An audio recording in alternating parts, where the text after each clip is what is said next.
I never thought I'd be so happy about a woman receiving a handkerchief. Hey everyone, today is a super exciting video because I have finally finished Mistborn, at least the first trilogy. I just finished Hero of Ages last week, and I definitely have some thoughts, so this will be my full series review of Mistborn. I have not read the second yet, though I have ordered them, so that will come soon if anyone cares. That being said, this video is not spoiler-free like my other book reviews are. This one will have plenty of spoilers for every single installment of the first trilogy of Mistborn, all the way from the Final Empire to the Well of Ascension to Hero of Ages. So if you have not read any of those books, or if you've not read certain ones of those books, then I would highly recommend finishing those before you watch this video. Without further ado, let's jump right into my thoughts on the Final Empire, which is the first installment in the first trilogy of Mistborn.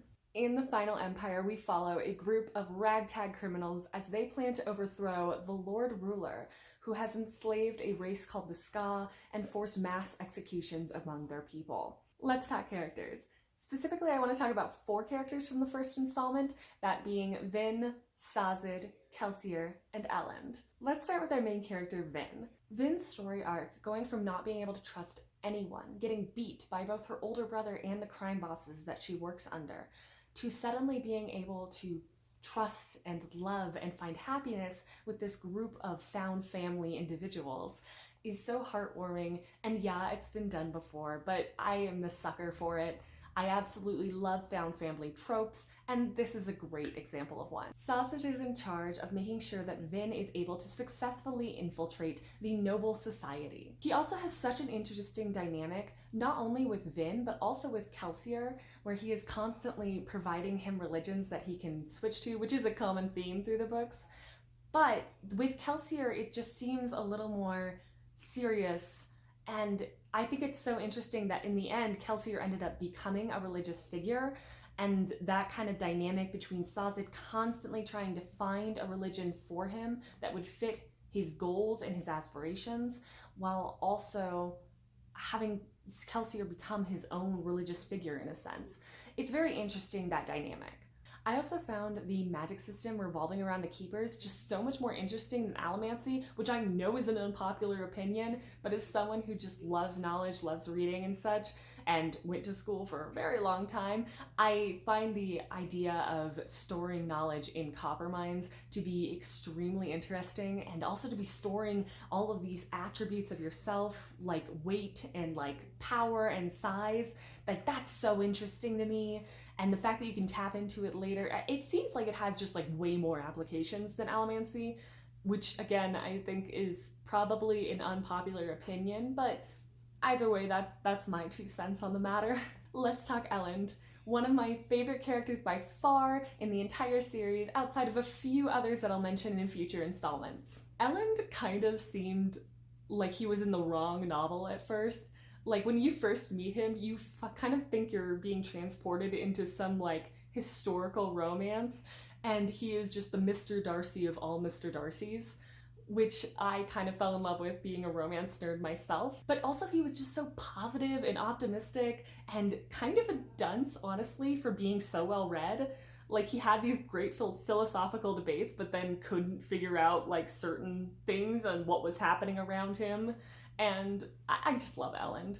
I also found his way of flirting with Finn was very cute, and when he gave her the handkerchief, I can't. I was so happy, honestly. I also do want to say that Elend is probably the least interesting in this installment, because this is kind of the beginning of his character arc, and we don't get to see a lot of him in this book as compared to the later books where he is one of the main characters. Anyway, enough of my fangirling. Let's talk about the final character that I wanted to mention, which is Kelsier. Kelsier is the leader of our criminal group, and what a leader he is. I found myself, as a reader, getting inspired by his words, especially when he gave that speech during the mass executions after they found the army. Oh my god, it was so inspiring, and the fact that they were not giving up, the fact that he said, we can't allow this to go on even if it is helpless, even if our plans have been foiled. I got chills. I was so just enraptured by it. And I think it was the final nail in the coffin for Kelsier. He had decided in that moment he was going to die, and it was so powerful looking back on it and realizing that he knew that what he had to do was honestly the only choice he had. Actually, a lot of his actions and choices that he makes throughout the first book seem like a way of trying to get out of his ultimate fate. And that moment is the solidifying moment where you can't escape destiny. All right, I've talked a lot about the characters. Now I just want to get into a few themes from this first book. The first being trust. Trust is such an integral part of this book, and I think it's really the heart of the issues that are explored. Another really beautiful theme of this book is acceptance. Not just that of accepting others into your life, but also accepting yourself and the changes that are made and who you are as a person, and seeing those not as weaknesses, but as strengths. We see the others accepting the good parts of themselves and saying that they will still try to overthrow the Lord Ruler even without all of the gains that they thought they were going to get, even when it might cost them their lives.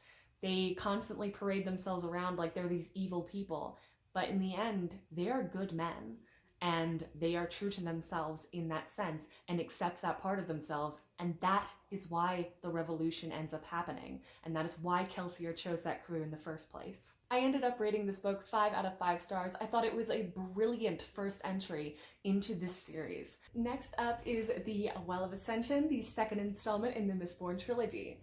This book is all about the political aftermath after overthrowing a centuries-long rule and the war over territory that then ensues. This book was not as good as The Final Empire for me. I thought it was much slower, and honestly, I missed a lot of the conniving elements of the first book, and I think they could have been added in a little bit more, especially because it is a political book. You have two armies on the doorsteps of Lethadel with 20,000 Koloss, awful creatures, coming and marching on the city, meaning you're about to face 3 huge parties that you cannot compete with.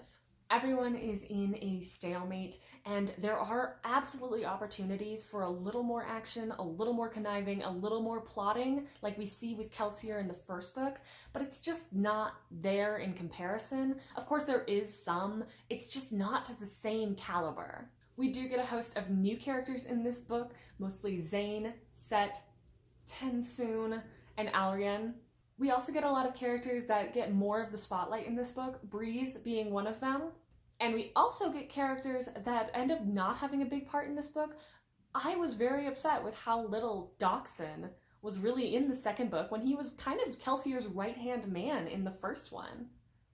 You know, Doxson, they did you dirty. But come on, we need to talk about Elend first. Elend has officially arisen to kingdom, and he is in charge of the entire central region, and he's not doing a great job. Unfortunately, even though he set up an amazing political system, he is still a little too naive to realize that what people need in this time of crisis and utter upheaval is a very strong ruler that is going to get his way no matter what, because he knows he is the best person qualified for the job. To learn this, enter in Twindle. I do not know if that's how you pronounce her name, but I've been pronouncing her name like that in my head this whole time, so we're going with Twindle. Comment on down below how you pronounce it and tell me if I'm completely butchering that name. Anyway, Twindle comes and she teaches Elend how to be a proper king, including the way he holds himself, how he battles people, how he dresses, how he grooms himself, and how he speaks. All of this culminates in Elend becoming very attractive, first of all, but also just a badass king who does not take orders from anyone but himself. And I think it makes him such an interesting character. While I do hate that we're losing the naive, idealistic, and optimistic Elend, it was what the world needed at that time. I did not like Vin in this book.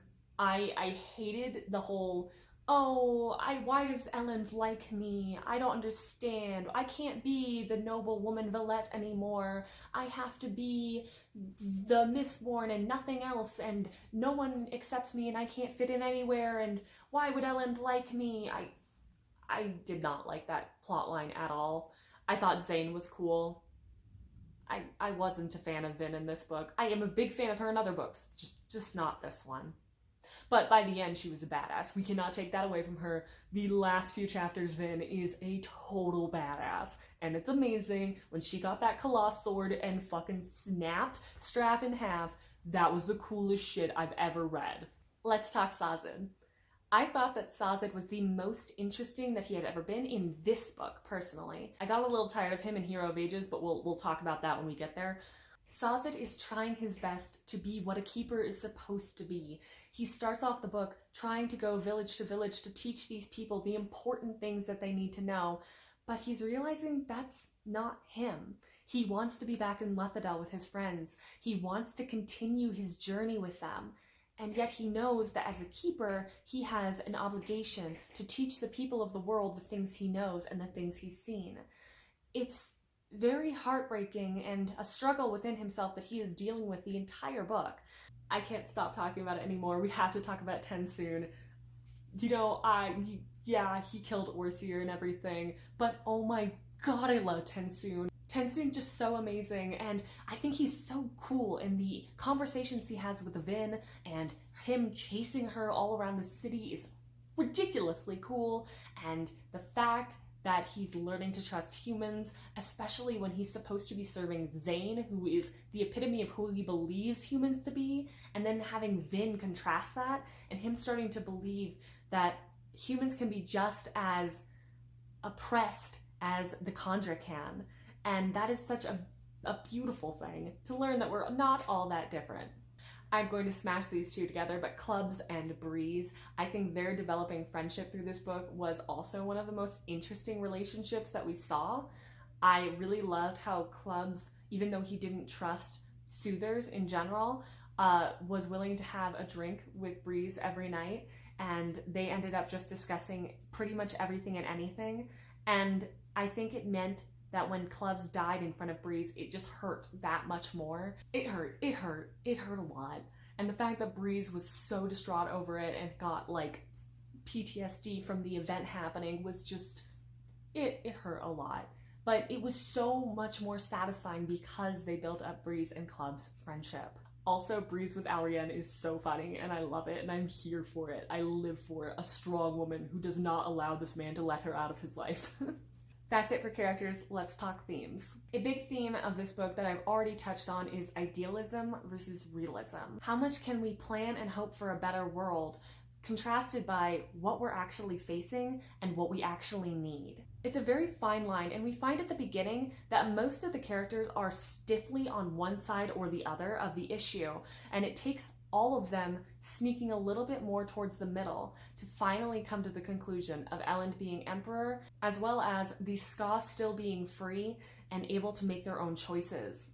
There is also the idealism and realism of the Khandra and Ska situation, as well as what it means to be Mistborn apart from humanity. The second theme I want to talk about is love and sacrifice. In the beginning of this book, Vin thinks she needs to sacrifice the parts of her that she likes, mainly being Valette and playing Valette, as she says, for being a Mistborn and having to protect Elend. This is all about love and sacrifice. However, she learns later that this is not something Elend asked of her, and she doesn't need to sacrifice these parts of herself to truly love Elend and be one. Elend, on the other hand, is learning that he must sacrifice things that he wants, ideals that he has, and this vision of a perfect future for the realities of what he needs to be. He loves his people, he loves his kingdoms, and he loves his philosophy, but there is the realities that he has to sacrifice some of those dreams in order to be the leader that everyone needs. Finally, there's the final act of love and sacrifice when the crew gets together, sans Elend, Vin, and Spook, and decide that they need to send the three of them off to save themselves, and they all will die in the siege that is going to come from Set and Strath's armies. They say that they have to make sure that the best of them, the youngest, the ones most able to make change, are able to get out and survive so that their dream may survive.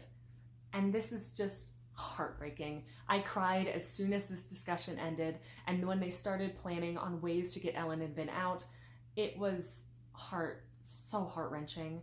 And the fact that Spook knew, and Spook had basically a breakdown when they were far enough away that he had just left his uncle to die, It was all heartbreaking, but that is sacrifice. That is love and sacrifice and trying to do the best you can in the worst of situations. And it's amazing. It's beautiful. And that ending, honestly, is what pushed this book up to a 4.5 out of 5 for me. All right, and we've made it this far. My favorite book of the entire series, the best ending of any series I have ever read, Hero of Ages. Hero of Ages is all about the world ending and Elend having to choose what to prioritize. Also, maybe the Lord Ruler wasn't a bad guy? We'll just ignore the slavery, right? Yeah, let's just ignore the slavery. So first thing I want to talk about, Elend is a goddamn Mistborn. Yep, that's right. And it kicks ass. It's so awesome. That first scene when he is going there to fight all of those Colossus and he decides that all of the village people, yeah, your guys are going to mount the attack on the Colossus camp that's right out there. So badass. It's so cool. And the fact that he is stronger than Vin and all other Mistborn, I mean, are you kidding me?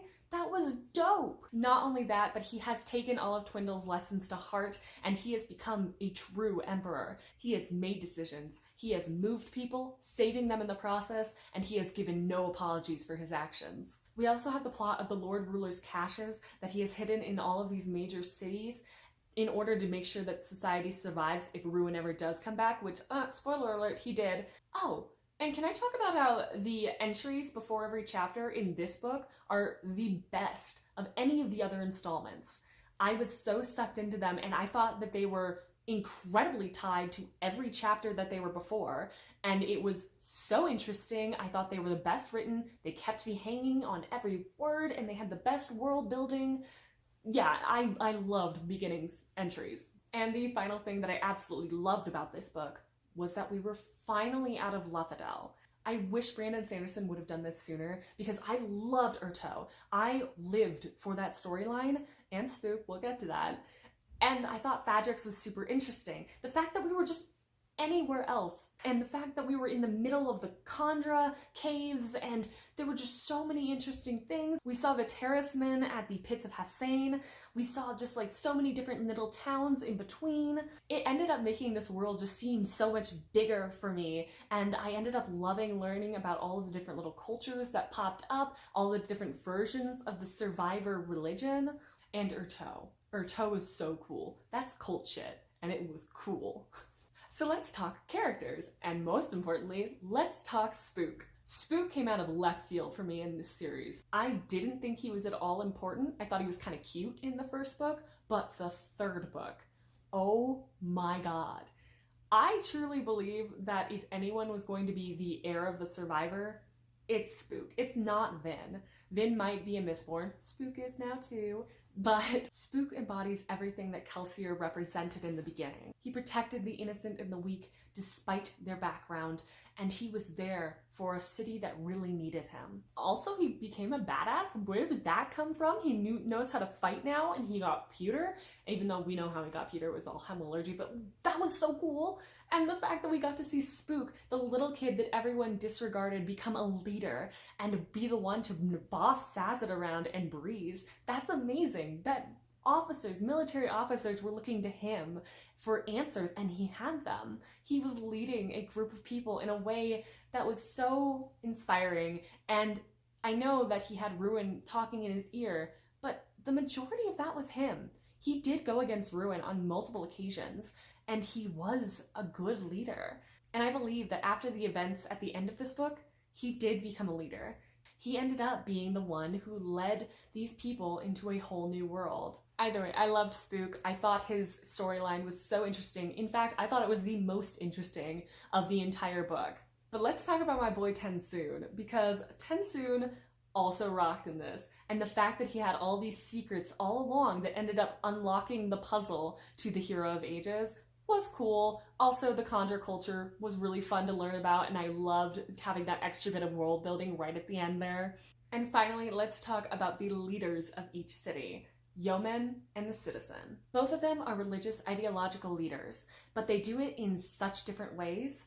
Where the Citizen believes in the Church of Survivor and he goes to the extremes to wipe out noble culture and heritage, Yeoman, on the other hand, still believes in the Lord Ruler and keeps purveying that same religious ideology that has previously gotten wiped out by Elend and Vin. They're acting as extremes, and it's so interesting to hop between these two locations to see really what's going on in the world and how people are processing the Lord Ruler's death.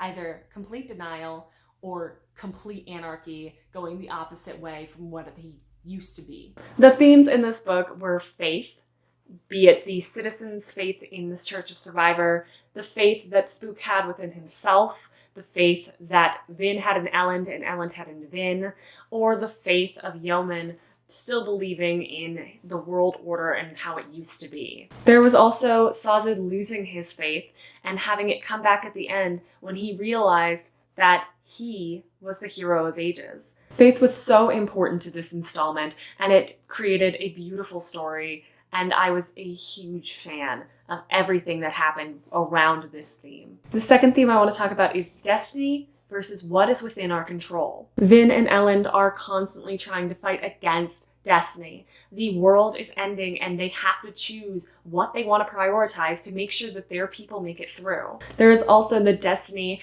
of Sazed becoming the hero of ages, despite his disbelief in any religion anymore. Which I wasn't a big fan of the Sazed losing his religion arc. I thought it just got a little repetitive, and they were just building up to the last final thing that happens. And like, okay, yeah, it did help the final scene become way more impactful, but it went on for so long, and it felt like every time Sazed was seen on the page, he was just complaining about how he didn't believe in anything anymore.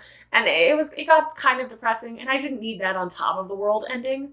I don't know, maybe that's just me. Finally, I do like the end where Vin and Elend have died and they are together, happy, smiling. Kelsier's with them in the afterlife. Sazed has basically arisen to godhood, and Spook has become a Mistborn, and this world has been born anew from all of the knowledge that the religions gave Sazed through his many years of studying.